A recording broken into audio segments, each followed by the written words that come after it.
All right, football fans. Thank you all for watching. All of the Gridiron Virtual League fans who are watching this game as we are going to watch the Detroit Dragons face off against the Atlanta Bears, and this game is going to be pretty interesting. I think that Atlanta they had the forfeit win last week, and Detroit had the huge win over Columbia last week in an away game. So hopefully Detroit can keep up this win streak. As we saw, the Flamingos are now 2-0. The Wolves are now 0-2. So that puts the Wolves down at the bottom. Not the Alligators, the 0%ers had a forfeit win this week, so they are 1-1. So right now the rankings are as stated. Um, the Flamingos are 2-0 at in first place. The uh, the um, the 0%ers are in second place at 1-1.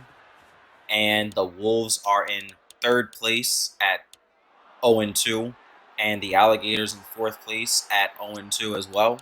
And then the Bears and the Dragons will be fit into that at the end of this game. Now, the Bears D line is headed by Taki Anderson, but we will see an interception by Sanchez. Actually, he was going to try and outrun Greg Gurn, and Greg Gurn isn't going to be able to bring him down. And Atlanta's going to set up shop as Detroit is not starting this game off all too well. They played very well last week against Columbia, able to score. Greg Gurren had 7 touchdown passes, I believe, and we're going to see what he can produce this week, and also we're going to see how Todd Johnson carries the ball as well. Um, and hopefully Atlanta is going to be able to be a team that can run the ball fairly well, as no other team has been able to really get a running game except for Dallas. So we're hoping that Atlanta can establish a dominant run game in this game, and we're hoping that Detroit can not only stop this run game, but Detroit can also show that they're a little more versatile. So we're gonna see how this game unfolds, and we hope that this will be a good game. Um, Both teams, I believe, are very heavily contested. They're evenly matched. As Matt Smith is going to drop back, he is going to try and pass that ball, but he's going to get sacked, and that is a turnover on downs on fourth down. I wonder what the Atlanta coach was thinking, and I know for me in that situation. Ball is at the 2 yard line, 3 yard line, maybe. If I score, great. If I don't score, they have bad field position. That's another interception by Jackson, and that's the second now turnover that Detroit has had on their last 2 drives, which isn't pretty good because Atlanta is now going to get 4 more tries to score. And that is now the second play actually that Matt Smith has gotten tackled. Sacked. I'm sorry. So Matt Smith is going to throw that ball, and John Brown is going to be able to haul that ball in. And it's 3rd and 10, and we're going to see what Atlanta can do on this third down as they're going to try. They're running out. Matt Smith is running out, and he's going to dump that off into the back of the end zone, caught by Garcia. And we are now going to see a extra point attempt. Matt Smith to 2 completions on 4 attempts, and of course he has thrown a touchdown. And now Atlanta is up 7-0. So this game already starting off a little different but Detroit in their last game was a little slow to start. Didn't do all too well, but I think that same with last game. They're gonna catch wind a little later.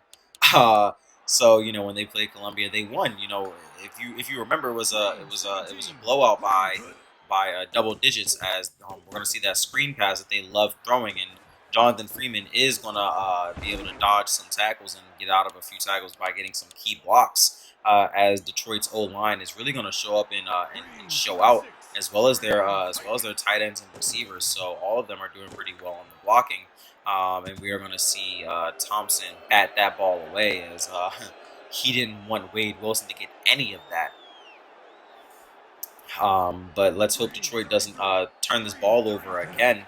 And Gridiron is going to dump the ball off to Alonzo Robbins, and Alonzo Robbins is going to get brought down. And I don't know if you remember, but Alonzo Robbins was very key in their first game. He was very good on those drag routes, being able to catch that ball and continue to run on with it. As we are going to see a block pass by a deflected pass, by Martin, and it's going to be a 4th and 2 attempt by Detroit. And we're going to see what Greg Gurn can do. 2 for 6, already not really starting off too well. He's going to dump that ball off to the backfield to Alonzo Robbins. And looks like Alonzo Robbins is able to get that first down. It's going to be 1st and down from the 47-yard line, 7-0. And Detroit's going to come out in the shotgun formations. Greg Gurn's going to drop back, and he's going to try and launch that ball off quick. And the ball's going to be picked off by Thompson, the man who deflected the last long pass to Wade Wilson. And Wade Wilson is going to have a long night. This defense is ruthless. This defense is relentless. As Matt Smith is not going to be able to get that ball across the middle, as it looked like John Brown was double teamed on that one, and we're going to fake the handoff, and Matt Smith is waiting, and he's going to run it right up the middle, but he is going to get brought down by Harris. And again, Detroit's D-line really showing up and showing out in this game. And then Matt Smith is going to be sacked pretty much as soon as he snaps that ball. And Atlanta looks like they're gonna go for it on 4th down. And many teams seem to go for it on 4th down in this league. And for those of you who might not like that, might think that it's, understand that it's not necessarily what you see on a Sunday. But we're not going for realism here, as Matt Smith is going to scramble and pick up about 15 yards or so, and run out of bounds safely. And Matt Smith is going to roll out to his right side. He's going to dump that ball off to Rodriguez. Rodriguez, the tight end, he's going to keep on going, and he's going to try and get away from Moody, but Moody is going to be able to bring him down. But Matt Smith on a great read, a great pass, and Rodriguez on a great catch, as that ball is caught by the tight end Rodriguez again. And Matt Smith is going to drop back again, and he's going to try and roll out. He's going to throw that ball, though. That ball is going to get caught by Williams. Williams is going to get brought down at the 5-yard line, make it the 4-yard line, 1st and goal. And Gonzalez is going to go out with a head injury, which is a concussion. So he will be out for 4 weeks. And we are going to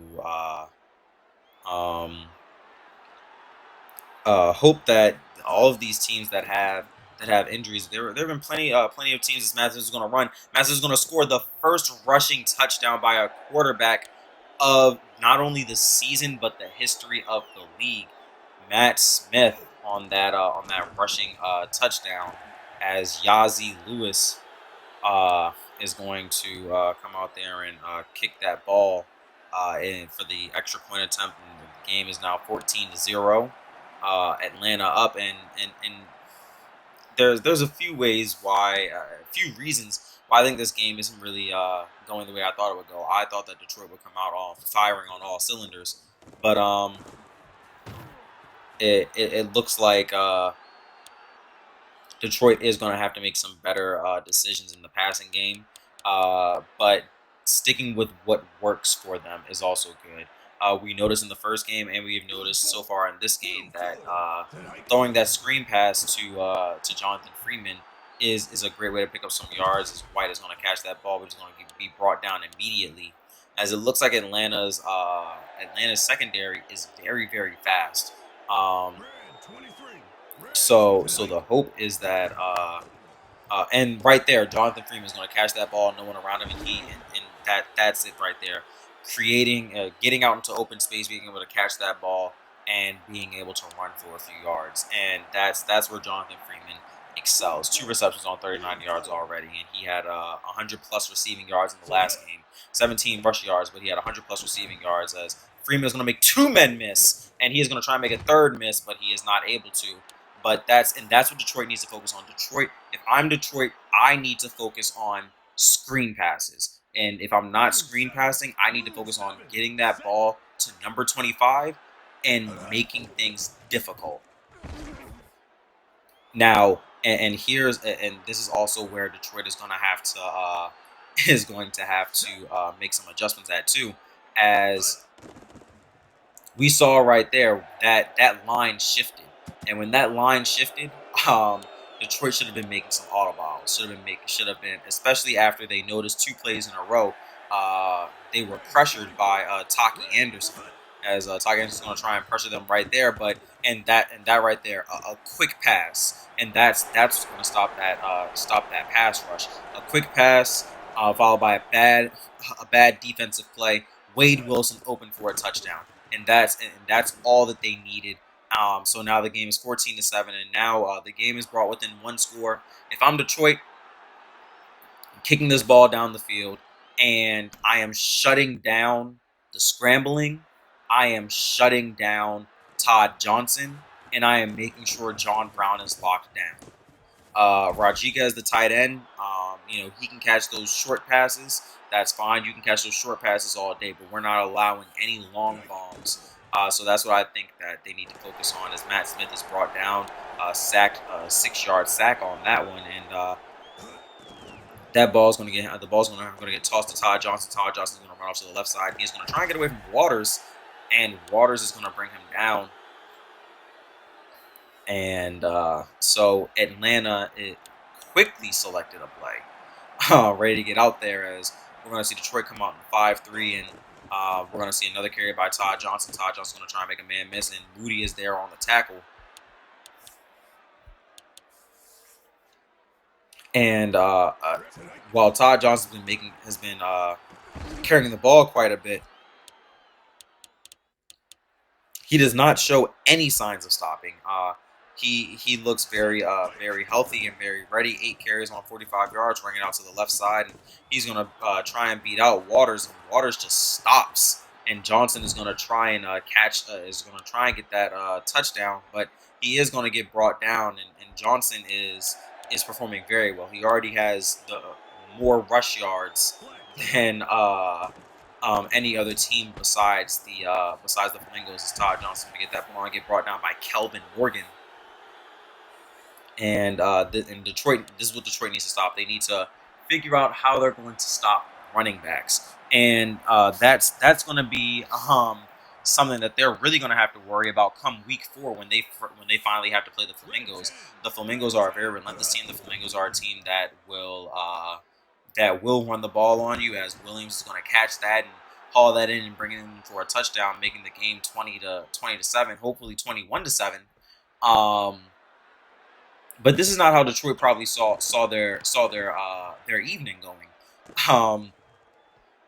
Detroit just came off of a win where they scored 72 points, and and sure, in that game they didn't score all too much in the first quarter. Well, I believe they ended not the first quarter, the first half. I believe they ended the first half up 26-19, with most of those points coming in the terminal stages of the second quarter. But so we're hoping now that they can score, that they can do something, because they don't want to be in a position that the Wolves have been in for 2 weeks in a row now. So hopefully Detroit can come out here. They can get Wade Wilson involved. They can get Alonzo Robbins involved. They can get Jonathan Freeman involved, which they do on that first play. And Jonathan Freeman's going to try and cut in, and he shouldn't have done that. He kind of sucked himself right into a tackle when he could have kept on going to the outside, made the defender chase him. He could have gained at least 3 or 4 more yards, in my opinion. 4 receptions on 59 yards. And as you see, they're not even rushing with Jonathan Freeman. They know what Jonathan Freeman can do best, as they're going to dump that ball off to Brock, and Brody Brock is going to try and escape a man, and he does, but he is not going to be fast enough. And if he was fast enough, he might have picked up some blocks, but he's going to have to hit the weight room and work on that speed. As Gridiron is 9 for 15, 1 touchdown, and as we see, Atlanta is making some shifts again, and that on that drag route, not going to be able to get hauled in by Alonzo Robbins, and Gridiron coming out the shotgun. And Detroit loves coming out of the shotgun formation, but they are getting pressured very heavily, as Wade Wilson's going to be able to catch that ball. and get a first down, but they are getting pressured very heavily by Atlanta. So all the other teams who are watching this, be on the lookout for Atlanta's pass rush, just rush in general. They like to switch things up. They like to move things on the line. The only other team I've seen this versatile, this adaptive when it comes to making adjustments is the Flamingos. If you watch, the Flamingos make a lot of adjustments both on offense and defense to create the perfect matchups, no matter who they are playing. So one thing I love about Dallas is that if the Dallas coach is noticing that as Jonathan Freeman is going to catch that ball, he has a blocker, and he is going to be able to get in for the touchdown, avoiding a tackler. As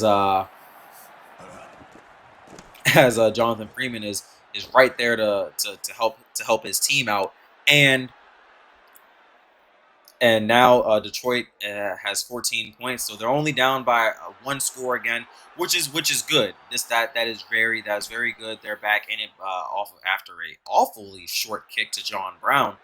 But if you watch how Dallas plays, any coaches watching how Dallas plays, you notice that when the Dallas coach is noticing that plays are being favored to the right side, they switch they switch over Terrence Russell to the right side.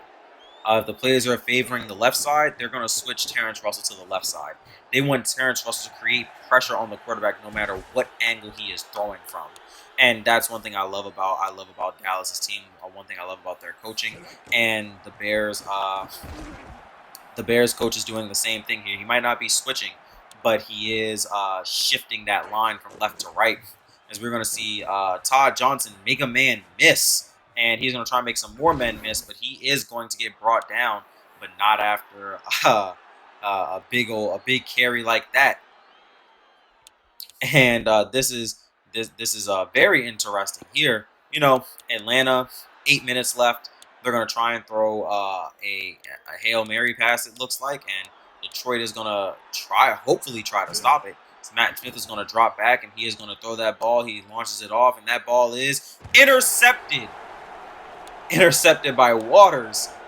And as the clock is winding down, and Detroit is going to want to score on this one. Because I believe they will get the ball back. So Gridiron is going to run out, and he is going to dump that ball. And White is going to catch it. He can score. White can score, and he just has to beat the man. He just has to beat the final man, and he's not going to do it as time expires. And that's the momentum that Detroit needed, especially after they're getting the ball back right now. They had a perfect opportunity to score and tie the game up and then get the go-ahead score. But White just wasn't fast enough, as Wade Wilson's going to try and make some men miss.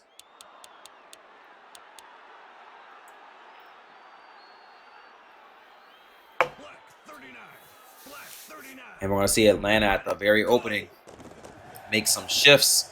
And Taki Anderson's going to try and chase down Jonathan Freeman. The Jonathan Freeman is a little too fast. And Freeman is going to get tackled by a gang of Bears. And I wonder how he withstood that barrage without coming up injured. As Gridiron is going to dump that ball off to a screen to Jonathan Freeman. Jonathan Freeman is going to get a block. He's not going to get a block. And that block, I believe, would have set up a touchdown. But the block was missed, and Jonathan Freeman now 1 carry for 17 yards, 6 receptions for 111 yards, and right now he is the only running back that is catching passes like this. As Ramirez is going to speed up and swat that ball away, as Atlanta's trying their best to keep Detroit from doing anything on their home field. And just for you guys to know, next week we will see the Bears face the 0%ers, and we will see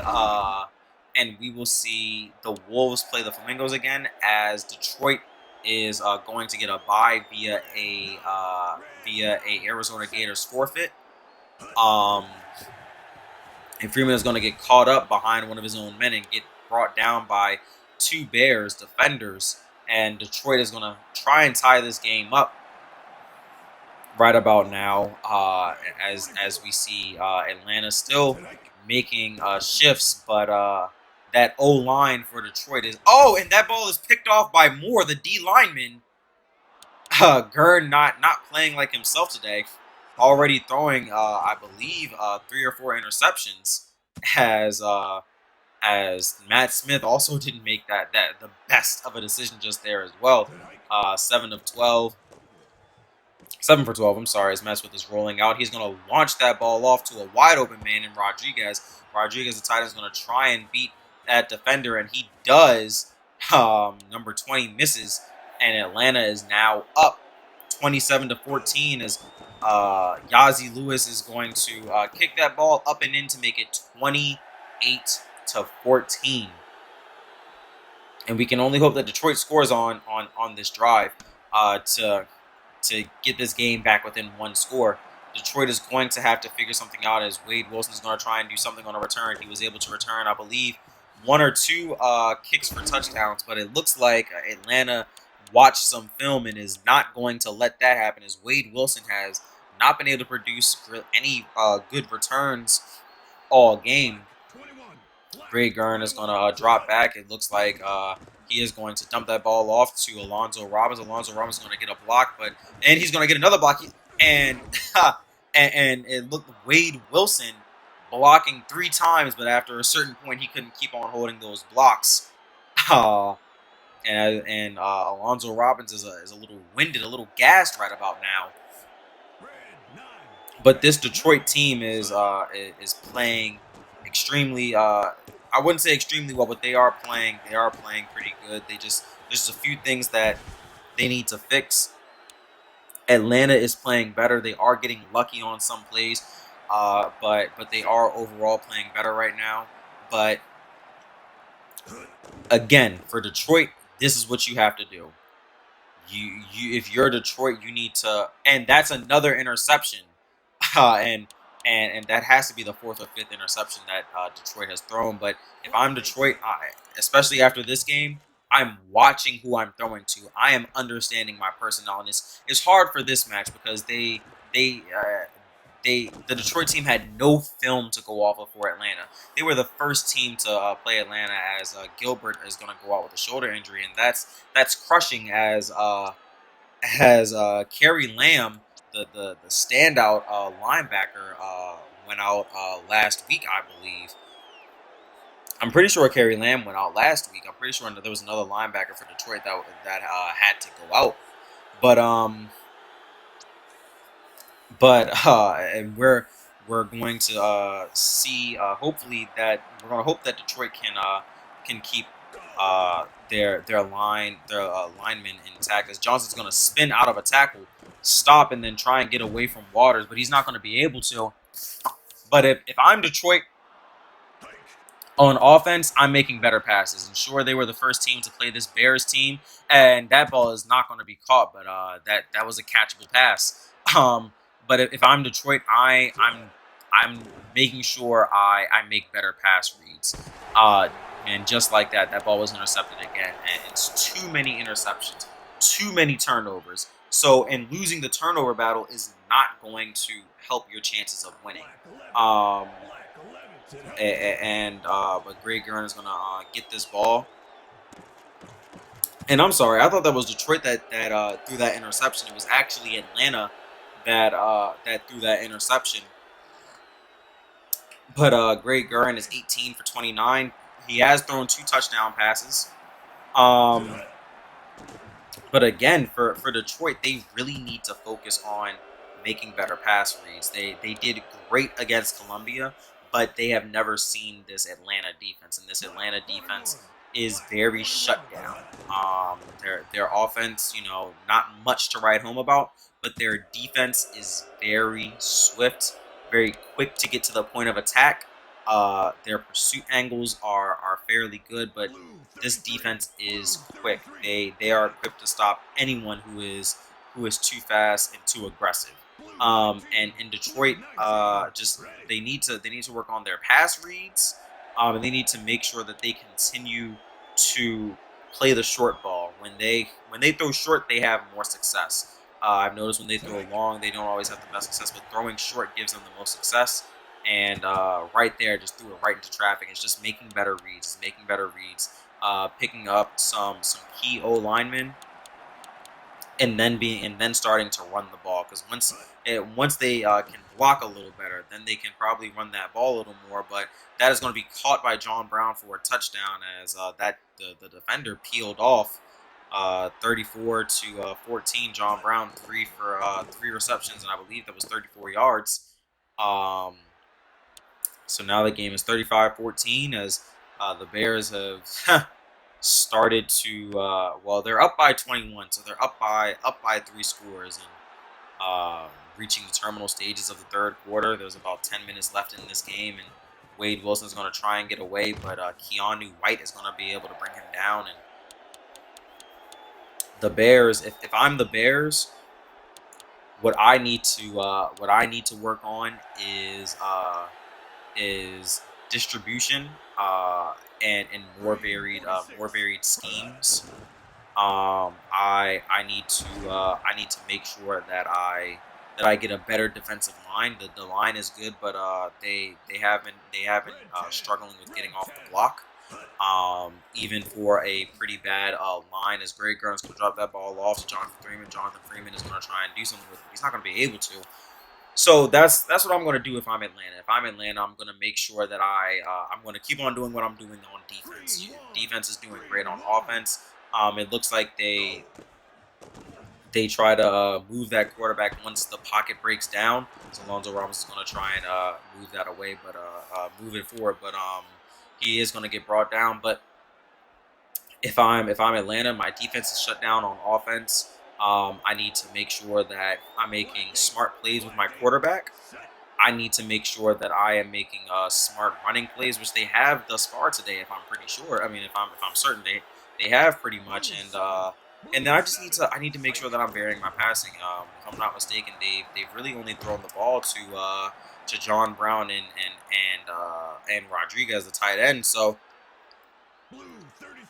that's just something that they need to work on, something they need to fix. Is Brody Brock is going to catch that, and he is going to run. And the last time that Brody Brock caught a pass, he got caught, but he is going to have enough field to be able to score. And Gridiron now throwing 3 touchdown passes, and now they're down by 2 scores. Down by 2 scores. There's a few minutes left in the quarter. Probably about 7 or 8 minutes of game time actually left. What can Atlanta do, and what can Detroit do? Now, if I'm Atlanta, scoring again. I need to score again. I need to make this game as far of a reach as possible. If I'm Detroit, I'm creating defensive stops, and that's where Detroit struggles. Detroit is struggling with stopping this rushing attack. All of the teams are struggling with stopping the run game. The Flamingos are the only other team I've seen rush, but I can only imagine if Detroit doesn't figure out how to stop Atlanta, there's no way that they are going to stop the Flamingos, because the Flamingos are a much better rushing team. They have 2 rushing attacks, and we saw that Kenan Janikowski can also pass that ball a little bit too. So that has to be scary if you're any team. Now knowing that team is knowing that the Flamingos is more than just a block, and not a blocking team. I'm sorry, it's more than just a run and block team. But they are now, we can run and block for our runners. But we can also pass that ball. So, and that's something they're going to have to look out for, as Todd Johnson is going to get brought down by Grant, but only after a long gain. And Todd Johnson in triple digits right about now. 17 carries, 191 yards. There it is. I was going to say he's over 180, but Todd Johnson is is performing well right there. And just right there, he broke 200. So that's 18 carries for about 201 yards. As Garcia is going to bring that ball in, and they are going to score. And that, I can't see how Detroit scores anymore after this. They're down by 21 yet again. I don't see Detroit scoring maybe not Detroit not scoring, but Detroit winning. I don't think that Detroit is going to win. It's too little time left and too much to score. 21 to tie it, 28 to win. And they've taken all game to get 21. I don't think they're going to be able to work this around. But if I'm Greg Gurren in this offense, I just need to turn some things around. As Burton Brock is going to catch that and try and run off with it, as we only have a few minutes left in this game. And I do hope that Detroit learns from this and takes this bye week to watch some film, watch some games. As they will be back in 2 weeks, and in 2 weeks they will be going up against the Flamingos, and the Flamingos are relatively, looking at these scores, are going to have an easy game. If we look at the points per game for both teams, the Flamingos currently are sitting over 100, and Detroit is sitting right around 93, something in that range. So Detroit is facing, a small discrepancy in how many points are scored by both teams. Now, so this game is going to wrap up being very, very interesting. This was a very good game. Not a good game, as in it was super competitive, but both teams learned something. Detroit had to be the first team to play Atlanta, but they didn't have to. But that's how the schedule was. They were the first team to play Atlanta, so now all the other teams can prepare. For Detroit, they can maybe pick up some old linemen to stop some things, as D. Kriz is going to go out, and Detroit is actually going to be plagued by injuries. If we look at the amount of injuries that Detroit has, they have quite a lot. And I'll actually go over right now the injuries for all of the teams. So let's start with the Dragons, and for the Dragons we have Dustin Baker, the right tackle. He's out for 4 weeks. Todd Gilbert, the inside linebacker, he's out for 5 weeks. Kelvin Morgan will be able to return. Not next week, but the week after. In week 4. Daryl Kriz, the backup O lineman, is going to be out for 6 weeks. And then for the Flamingos, the left tackle Randy Tucker and the right tackle Anthony Maldonado. I'm sorry. They're both out for a few weeks. Tucker out for 2 and Maldonado for 4. And then the Wolves, Salvador Putz, the outside linebacker, is out for the season, but he wasn't really doing much. He wasn't really doing much for the team, if I'm not mistaken. Salvador Putz, he had 12 tackles, but I believe I said this in the last game, that wasn't even the most amount for any team. And for the 0%ers, Marcus Haynes, the right guard, is out for the season, but Lorenzo Camps will be able to return next week. So I'm sorry, not next week, but the week after next. So these teams all these teams have some injuries. Some of them are bad. Some of them are very hurtful, but some of them will be okay. Now, Lorenzo Camps, if he was able to come back this week, that would be great against the Bears. But hopefully Lorenzo Camps is back by the time. Well, he will be back by the time that this team plays. By the time the 0%ers play the Flamingos again, and I think that I do hope the 0%ers can possibly beat the Flamingos in their last outing against them this season. Because the 0%ers are a decent team. Their coach just is making some very bad calls. But as we see the score for this game, the tally for this game is 49 to 21, and it looks like Detroit is not going to snap this ball. And not really sure why. Kendall Thompson has 8 tackles. You see right there is Jonathan Freeman is going to catch a screen pass, but and Atlanta's going to call a timeout on 4th and 7. Uh, hopefully they can try and get that ball back. But with 5 seconds left, hang time on a punt being maybe 4 seconds, I don't see it, and that right there. So that ball's going to get touched down by the Dragons, and that's the game. So we will see you all next week. Have a great night, everybody.